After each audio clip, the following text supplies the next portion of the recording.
Bismillahirrahmanirrahim.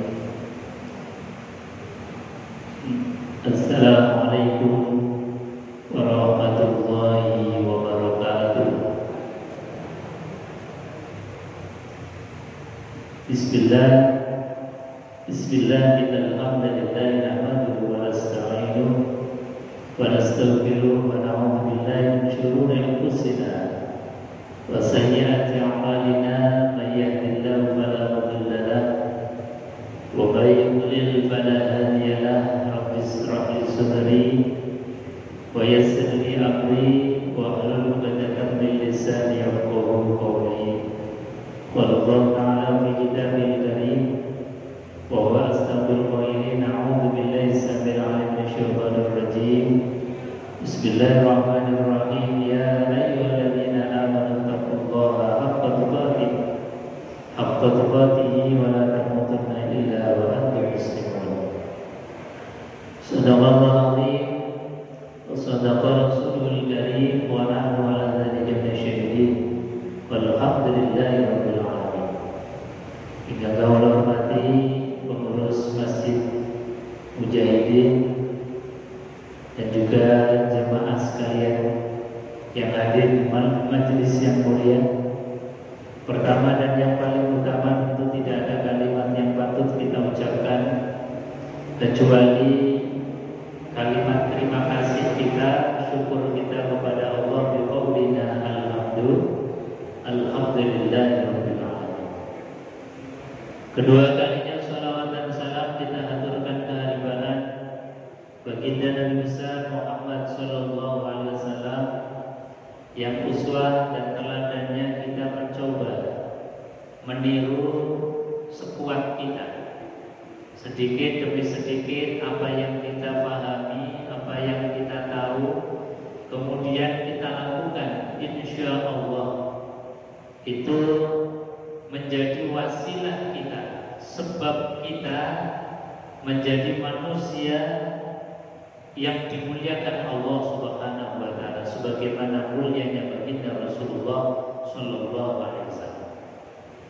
Oleh karenanya sekali lagi kita berharap syafaat baginda Rasulullah sallallahu alaihi wasallam dengan kita bersolawat, mudah-mudahan beliau mengakui kita sebagai umatnya. Amin Allahumma amin. Bapak Ibu hadirin jemaah yang dimuliakan Allah Subhanahu wa taala. Langsung saja kita lanjutkan kajian kitab Al-Hikam. Di bab yang kedua ini beliau mengajarkan kita menjadi manusia-manusia yang tahu diri, tahu posisi, tahu tentang kahanan, siapa diri kita, siapa sejatinya kita, dan bagaimana kita. Ini diajarkan oleh beliau Al-Imam Atha'illah As-Sakandari. Karena apa? Manusia itu ada empat. Ada man adri annahu adri. Ada orang yang dirinya paham kalau dirinya ini punya ilmu, jadi punya kesadaran. Dia tahu kalau dirinya ini punya ilmu. Itu namanya man adri annahu adri. Orang yang sadar kalau dirinya ini dititipi ilmu oleh Allah Subhanahu wa taala. Maka kesadaran orang yang punya ilmu itu punya konsekuensi adalah mengamalkan apa yang dia tahu. Mengamalkan apa yang dia tahu. Sebab apa? Kalau orang dititipi ilmu tapi kelakuannya seperti orang yang tidak punya ilmu, itu digambarkan di dalam surat Al-Jum'ah yang seringkali kita dengarkan setiap Jumat. Biasanya imam sering membaca surat Jumat. Itu ada satu gambaran, masalul ladzina humilut summa lam yahmiluha kamatsalil himar yahmilu asfar. Orang yang digambarkan punya ilmu tapi gak melaksanakan ilmunya, itu seperti ada himar gendong di dalam punggungnya itu kitab-kitab suci. Tetapi meskipun dia membawa banyak kitab suci, gak tahu apa yang dia bawa. Sehingga apa? Dia tidak bisa melaksanakan apa yang dia bawa di punggung. Makanya konsekuensi daripada orang yang punya ilmu adalah wajib harus melaksanakan, meskipun itu hanya sekali, meskipun itu mungkin tidak sering, tapi lakukanlah apa yang sudah kita tahu. Ini namanya man adri annahu adri, orang yang paham, orang yang sadar bahwa dirinya itu punya ilmu. Sebab kalau kita lihat sekarang banyak orang yang berilmu tetapi nuwun sewu kelakuannya seperti orang yang gak punya ilmu, gak ada bedanya. Makanya kita harus sadarkan kalau kita ini adalah punya ilmu dan punya kesadaran tentang keilmuan kita, artinya apa? Ilmunya sanggup menghantarkan kita taqarrub ilallah. Ilmunya sanggup menghantarkan kita untuk mendatangi setiap panggilannya Allah Subhanahu wa ta'ala. Itu namanya man adri annahu adri. Orang yang sadar bahwa dirinya itu dititipi pemahaman ilmu oleh Allah Subhanahu wa ta'ala. Ini paling utama. Jadi orang yang punya ilmu sekaligus dia sadar bahwa dirinya punya ilmu. Sehingga apa? Min jumlatil amilin, termasuk orang-orang yang ahli mengamalkan ilmu. Mudah-mudahan kita termasuk golongan ini. Amin Allahumma. Yang kedua, ada man adri annahu la adri. Kelompok yang kedua ini lumayan. Apa itu? Ada orang yang tahu kalau dirinya ini gak tahu. Ada orang yang sadar kalau dirinya ini belum tahu. Sehingga apa? Dengan kesadarannya bahwa merasa dirinya belum tahu, bahwa merasa dirinya belum kenal Allah, bahwa merasa dirinya belum kenal Rasulullah, bahwa dirinya belum kenal Al-Quranul Karim, belum paham Al-Quran, belum tahu tentang sunnah-sunnah Rasulullah, kemudian dengan kesadaran dirinya dia sanggup melangkahkan kaki mendatangi guru-guru untuk diajari pemahaman. Ini namanya orang yang man adri annahu la yadri. Orang yang sadar kalau dirinya ini belum tahu. Kemudian apa? Datangilah majelis-majelis ilmu, majelis-majelis guru yang dimana di situ mengajarkan pemahaman tentang bagaimana kita mengenal Allah, mengenal Rasulullah, dan mengenal hukum-hukumnya Allah Subhanahu wa ta'ala. Termasuk kita yang hadir ini, sekali lagi, kalaupun tidak termasuk golongan yang pertama, minimal kita insya Allah masuk ke dalam golongan yang kedua. Amin Allahumma.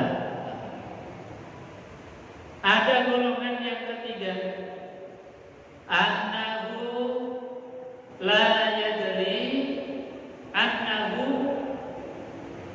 la yadri.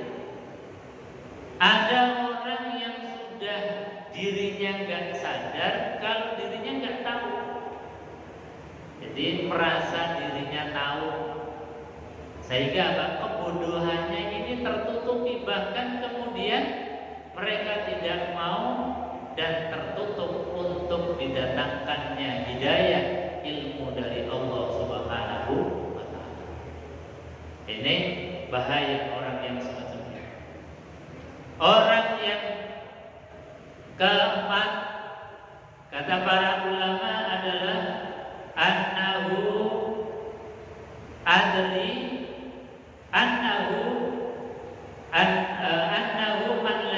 man la yadri annahu la yadri.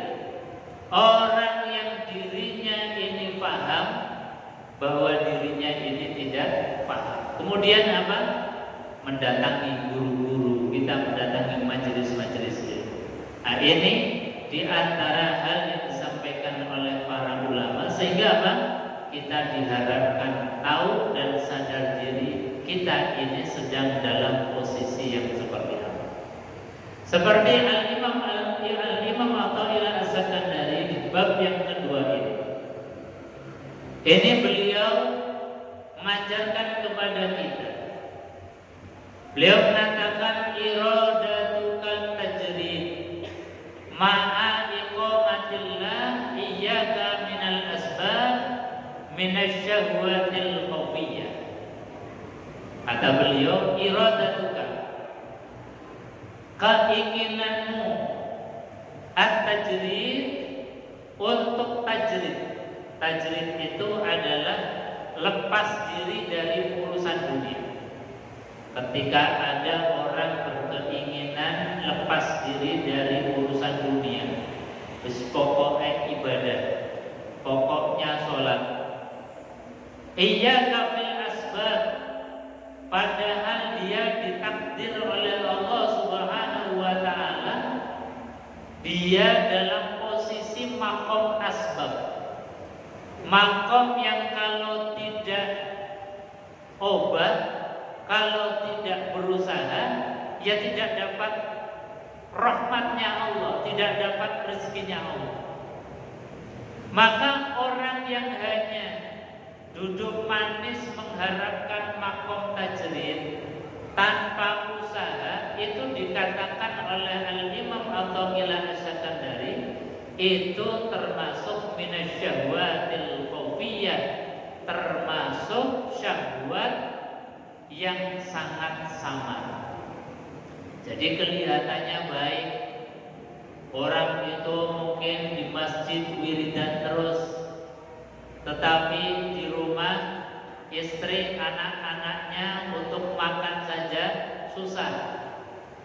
Orang atas nama wiridan, atas nama mendekatkan diri kepada Allah Subhanahu wa taala, kemudian tidak mau ikhtiar usaha. Nah, ini namanya minasyahwatil khawfiyah. Dia sebetulnya sedang tertipu, seolah-olah lagi ibadah, tetapi dia meninggalkan ibadah yang utama, yaitu apa? Menghidupi keluarga, istri dan anak. Makanya para ulama itu memberikan satu gambaran. Para ulama mengatakan bahwasanya hakikatnya dan prinsipnya orang yang bertakwa adalah kullu awqat ibadatun. Ini menjadi prinsip. Jadi sekali lagi, prinsipnya orang yang bertakwa adalah kullu awqat ibadatun. Setiap waktu itu harus bernilai ibadah. Jadi jangan dipahami bahwa ibadah itu hanya sholat, ibadah itu hanya wiridan muter tasbih saja, wiridan itu hanya i'tikaf di masjid saja. Bukan itu. Prinsipnya orang yang beriman itu adalah kullu awqat ibadatun. Setiap waktu harus bernilai ibadah. Lalu ukurannya bernilai ibadah itu apa? Nah, ini yang penting. Kita disebut sebagai ibadah. Aktivitas kita bernilai ibadah itu manakala satu, ittiba'ur Rasulillah sallallahu alaihi wasallam. Pertama adalah ittiba' kepada Rasul, mengikuti Rasulullah sallallahu alaihi wasallam. Yaitu dengan apa? Dengan cara kita beriman, bersyahadat kepada Allah, syahadat kepada Rasulullah sallallahu alaihi wasallam, asyhadu an la ilaha illallah wa asyhadu anna Muhammadar rasulullah. Nah, baru ini kemudian dikatakan sebagai ibadah. Ittiba'ur rasul, mengikuti rasul, itu ketika kita apa yang dilakukan oleh Rasulullah sallallahu alaihi wasallam kita berusaha untuk meniru. Mencontoh. Misalnya yang ringan-ringan, kita mau minum, Nabi kalau minum itu dengan tangan kanan, memulainya dengan bismillah. Maka ketika kita minum dengan tangan kanan memulai dengan bismillah, itu adalah bagian dari ibadah. Kita masuk kamar kecil, kemudian kita masuk dengan kaki kiri. Kita diawali dengan berdoa, kelihatannya remeh, tetapi kita niat ittiba' Rasul, mengikuti Rasulullah, maka itu menjadi ibadah. Ketika Rasulullah sallallahu alaihi wasallam memerintahkan kepada kita bahwasanya terhadap tetangga itu harus baik, terhadap tamu kita muliakan, terhadap orang lain yang kita temui harus berucap dengan ucapan yang baik, jangan menyakiti. Maka ketika kita dengan tetangga baik, memuliakan tamu, kemudian berucap yang baik, niatnya ittiba' Rasul, mengikuti Rasulullah, itu juga bagian dari ibadah. Nabi sallallahu alaihi wasallam sare tidur, kemudian kita tidur, niatkan tidur ala Rasulullah sallallahu alaihi wasallam. Dengan cara apa? Minimal mengawali tidur kita itu dengan Bismillahirrahmanirrahim atau Bismikallahumma ahya wa bismika amut, atau zikir yang diajarkan oleh Rasulullah. Maka sepanjang tidur kita, meskipun durasi tidur kita, lama tidur kita, bisa 4 jam, bisa 5 jam, bisa 6 jam, maka selama itu dicatat sebagai ibadah dalam pandangan Allah Subhanahu wa ta'ala. Maka sekali lagi, apapun bentuk kita supaya dinilai sebagai ibadah, maka lambarilah bahwa aktivitas kita ini dalam rangka ihya sunnah, menghidupkan sunnah, dalam rangka ittiba' Rasul, mengikuti Rasulullah sallallahu alaihi wasallam. Maka ketika kita aktivitasnya tidak dimulai dari iman, tidak dimulai dari ittiba' Rasul, mengikuti Rasulullah, maka itu tidak dianggap sebagai ibadah. Meskipun itu perbuatan baik, tetapi itu adalah perbuatan yang sifatnya itu adalah budaya biasa atau akhlak saja, bukan menjadi ibadah. Jadi sekali lagi, ibadah terbangun itu ketika kita mencontoh Rasulullah sallallahu alaihi wasallam. Nah, masalah contoh Rasulullah itu dalam ilmu ulumul hadis disebutkan bahwasanya ada sunnah yang sifatnya qauliyah. Sunnah yang sifatnya qauliyah itu apa? Sunnah yang diucapkan oleh Rasulullah. Jadi Rasul pernah berbicara, pernah menyuruh, itu namanya sunnah qauliyah. Ada sunnah fi'liyah, Nabi enggak memerintahkan, Nabi enggak menyuruh, tetapi Nabi melakukan. Ini namanya sunnah fi'liyah.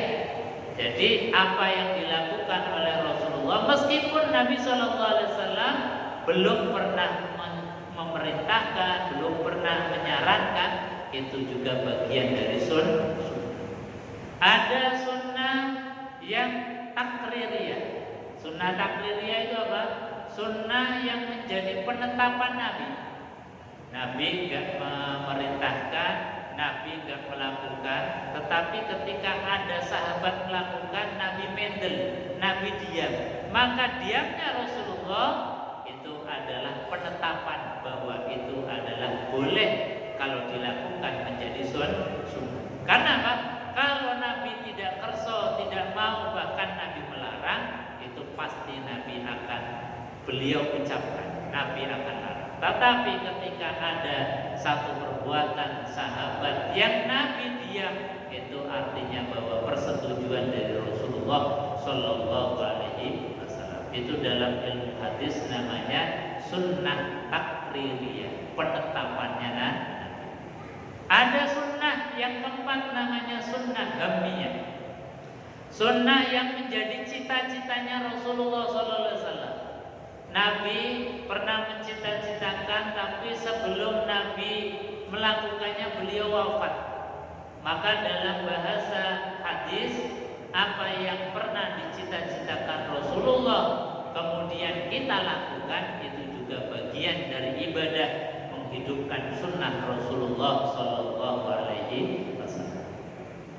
Bapak Ibu hadirin jemaah yang dimuliakan Allah. Jadi keinginan kita untuk tajrid, untuk meninggalkan dunia, untuk meninggalkan aktivitas-aktivitas dunia untuk akhirat semata, padahal kita ini dalam makom kasbi, makom yang memang harus berusaha, maka sebetulnya kita itu dalam keadaan tertipu. Maka di dalam kitab ini, makom dalam kaitannya kita berusaha mencari rezeki, itu ada dua makom, ada dua tingkatan, ada dua kelas. Kelas yang tertinggi namanya makom tajrid. Tajrid itu nggak usah ikhtiar, nggak usah kerja, nggak usah usaha, wis dicepatke kali Gusti Allah. Jadi sudah disiapkan oleh Allah Subhanahu wa Ta'ala. Makom tajrid yang paling gampang dicerna, itu yang dikisahkan di dalam Al-Quranul Karim. Kisahnya ibunda dari Nabiullah Isa alaihissalam, yaitu Maryam. Maryam ibunya Isa ini sejak kecil dititipkan kepada pamannya Nabi Zakaria, karena orang tuanya yaitu Imran yang menjadi nama surat di dalam Al-Quran. Istri Imran itu bernazar, inni nazartu laka ma fi batni muharraran fataqabbal minni. Istri Imran ketika hamil bernazar, inni nazartu laka fi batni, saya bernazar jabang bayi yang ada dalam perutku ini muharraran, ya Allah jadikanlah muharrir, orang yang mengabdi di masjid. Kalau dalam bahasa sekarang ya takmir masjid, orang yang merumat masjid. Ya Allah jadikanlah jabang bayiku ini nanti kalau lahir jadi muharrir. Apa itu muharrir? Li khidmati baitikal muqaddas, orang yang mengabdikan diri di rumah suci, di tempat suci, di tempat ibadah. Maka ketika istri Imran itu lahir, sempat kecewa. Karena apa? Biasanya yang mengabdi di masjid itu adalah seorang laki-laki. Ini yang dilahirkan perempuan. Tapi meskipun perempuan, karena sudah nazar, tetap anak kecil bayi lahir ini dititipkan kepada Nabi Zakaria pamannya. Sejak Nabi Zakaria dititipi bayi yang namanya Maryam ini, maka ketika beliau Nabi Zakaria masuk ke kamarnya Maryam, idzaqala 'alaiha Zakaria al-mihrab wajada 'indaka rizqa. Setiap kali Nabi Zakaria itu masuk ke kamarnya Maryam, itu di kamarnya Maryam wajada 'indaha rizqa, sudah tersedia macam-macam rezeki dari Allah Subhanahu wa Ta'ala, enggak pernah kurang. Berbagai macam makanan tersedia di situ. Buah-buahan tersedia, minuman tersedia. Walhasil semuanya ini sudah disediakan Allah Subhanahu wa ta'ala. Nah, ini makom tajrid yang paling cetok, paling jelas yang dikisahkan di dalam Al-Quran. Orang yang tidak usah berusaha, kerja keras, tetapi dalam masalah kebutuhan biologisnya itu sudah disiapkan oleh Allah Subhanahu wa ta'ala. Ini namanya makom tajrid. Nah, kalau makom tajridnya kita, mungkin yang kita lihat banyak wali-walinya Allah, para ulama, guru-guru kita yang tiap hari kerjaannya mengajar, pulang ngaji, ngajar, pulang ngaji, zikiran, mendoakan umat, tapi rizkinya nggak pernah terlambat. Rizkinya itu mengalir terus. Ini bagian dari makom tajrid yang bisa kita lihat dalam kehidupan kita sekarang. Jadi ada orang yang memang ngabdi kepada Allah, tiap hari itu mengulang ngaji, ngajar ngaji, pengajian ke sana kemari, mendoakan umat, membimbing umat, tetapi diberikan rezeki yang tidak pernah kurang.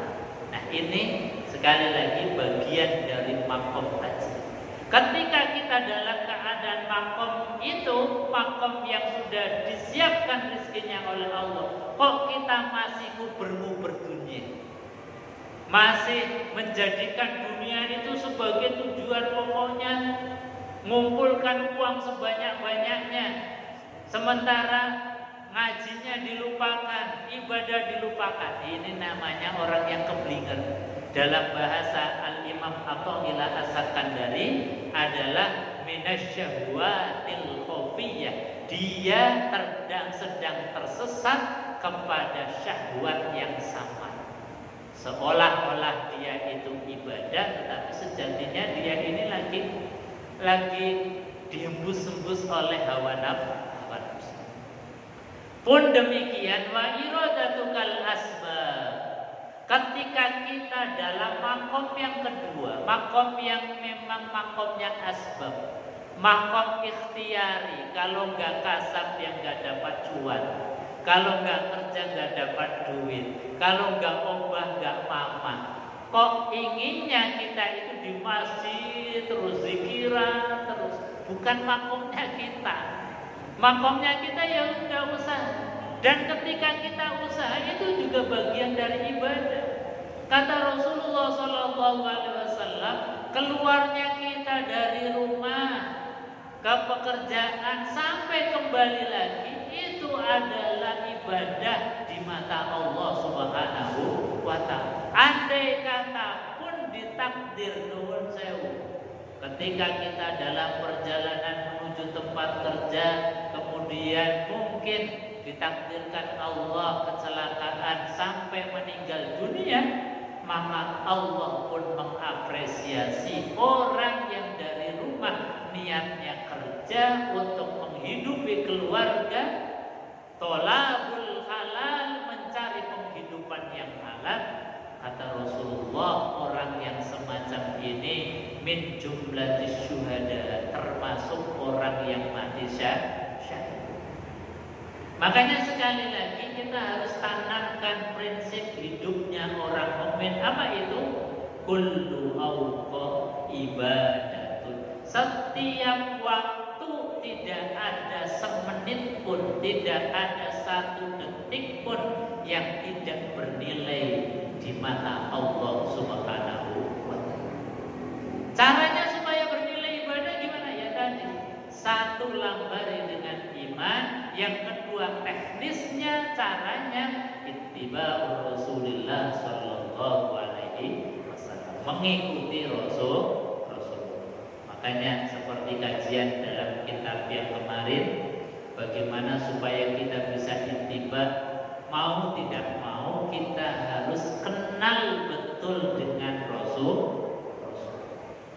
Tanpa kita mengenal Rasulullah sallallahu alaihi wasallam, gak akan bisa niru. Tanpa kita ini detail mengenal Rasulullah dari ujung rambut sampai ujung kaki. Dari bangun tidurnya Rasulullah sampai Rasulullah Sallallahu Alaihi Wasallam menjelang tidur, gak tahu detail-detailnya apa yang dilakukan oleh Rasulullah. Bagaimana mungkin kita akan bisa meniru Rasulullah Sallallahu Alaihi Wasallam? Maka Al-Imam Athaillah As-Sakandari mengajarkan bahwasanya kalau kita dalam makom kasbi, makom usaha, ya kita jangan pengen makom yang tinggi-tinggi, terus pengen uang banyak, wiridan terus. Bukan berarti wiridan jelek, tapi gak makomnya wiridan, sampai mulut kita berbusa pun gak akan ada uang turun dari langit. Karena apa? Makomnya kita di dalam usaha, di dalam mencari rezeki adalah menjemput rezeki, dan itu pun Allah tidak menutup mata. Menjemputnya rezeki itu adalah bagian dari ikhtiar dan bagian dari ibadah kita kepada Allah Subhanahu wa taala. Ini prinsip yang pertama, kullu awqat ibadatun. Setiap waktu pastikan tidak ada satu detik pun yang tidak bernilai ibadah di mata Allah. Yang kedua, kullu ibadah awqatun. Setiap ibadah itu sudah ada waktu-waktunya tertentu. Wis diponto-ponto dhewe. Zuhur waktunya kapan? Asar waktunya kapan? Maghrib waktunya kapan? Isya waktunya kapan? Subuh waktunya kapan? Sudah diponto-ponto, sudah dibagi-bagi oleh Allah. Kata Allah dalam Al-Quran, inna sholata kanat 'alal mu'minina kitaban mawquta. Sesungguhnya sholat bagi orang yang mukmin beriman kepada Allah adalah kitaban mawquta, kewajiban yang sudah ditentukan waktunya. Makanya jangan kemudian sholat subuhnya kita matahari sudah terbit, itu namanya sudah keluar waktu. Usolli fardhu subhi kawanan lillahi. Kawanan kalau sekali dua kali nggak apa-apa, kawanan kok tiap hari, itu namanya orang yang sengaja. Makanya waktu-waktu sholat menjadi hal yang wajib bagi setiap kita orang yang mukallaf mengetahui batasan-batasannya. Karena apa? Karena kullu ibadah awqatun. Setiap ibadah itu sudah ada waktunya sendiri-sendiri. Haji itu ibadahnya khusus di bulan Dzulhijjah. Jangan kemudian sekarang bulan Dzulhijjah kan repot, antrinya sudah 40 tahun. Kalaupun ke sana itu desak-desakan. Kalaupun ke sana harus antri lama. Tak haji di bulan Syawal sajalah. Tak haji di bulan Ramadan sajalah. Tak haji di bulan Maulid sajalah. Enggak boleh. Karena apa? Karena sudah ada prinsip kullu ibadah awqatun. Setiap ibadah itu sudah ada waktunya sendiri. Saya mulai puasa Ramadan tak di bulan Syawal saja tak boleh. Kecuali itu adalah puasa Ramadan yang dikodo atau mengkodo puasa. Jadi Bapak Ibu hadirin jemaah yang dimuliakan Allah Subhanahu wa taala, sekali lagi kita ini diajarkan oleh Imam Athaillah As-Sakandari ini tahu diri. Jadi sadar diri, sadar posisi, sadar tentang kemampuan diri kita. Insya Allah kalau kita punya kesadaran diri ini, tadi kalau kita ini tidak bisa, maka sadar, oh ya tak ngaji. Saya sadar belum bisa baca Quran, tak ngadiri guru, tak datangkan guru. Kalau saya belum bisa sholat, setiap ada pengajian saya hadir.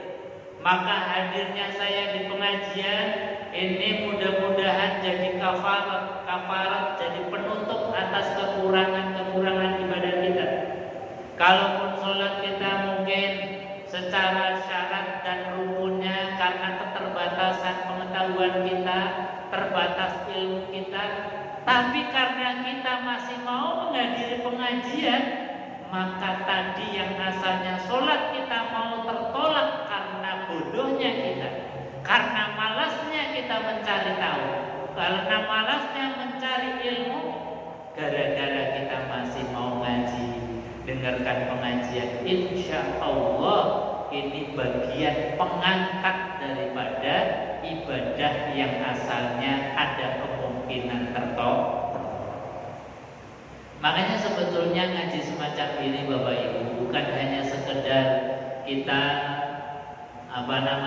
ada waktu luang atau pengen tambahnya pengetahuan, tetapi lebih daripada itu tadi bisa mengesahkan ibadah-ibadah yang mungkin awalnya akan tertolak disebabkan karena kebodohan kita.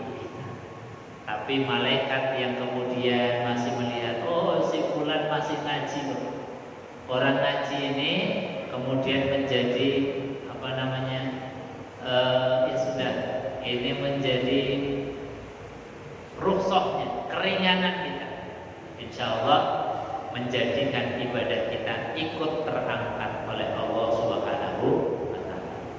Bapak Ibu hadirin jemaah yang dimuliakan Allah, itu sirriyahnya dari bacaan doa yang setiap hari kita baca di dalam suratul Fatihah. Dalam surat Fatihah itu kan kita berdoa iyyaka na'budu wa iyyaka nasta'in.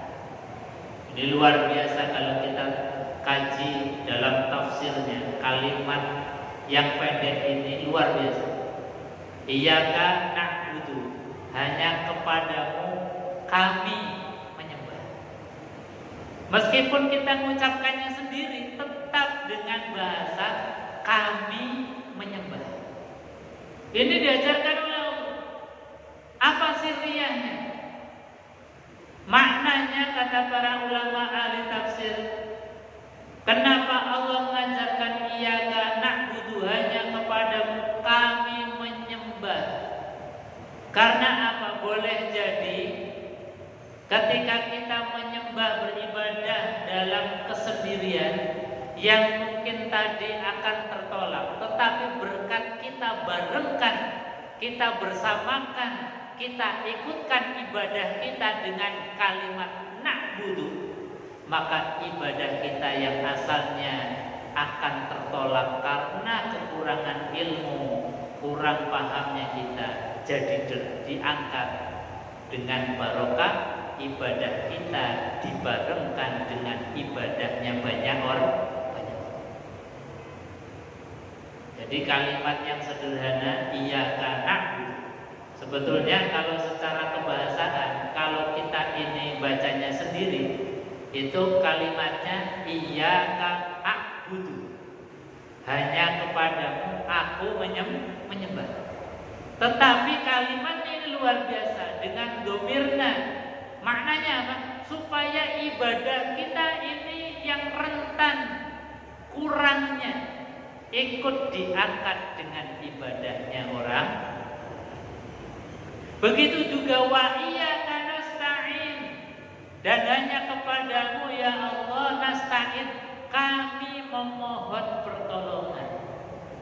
Kadang-kadang kita merasa dekat dengan Allah karena ibadah kita ini sregep, maka doanya kadang kita ini hazzun nafsi, kepentingan diri kita, dan doanya seringkali seolah-olah kalau kita sampaikan langsung diterima oleh Allah Subhanahu wa Ta'ala.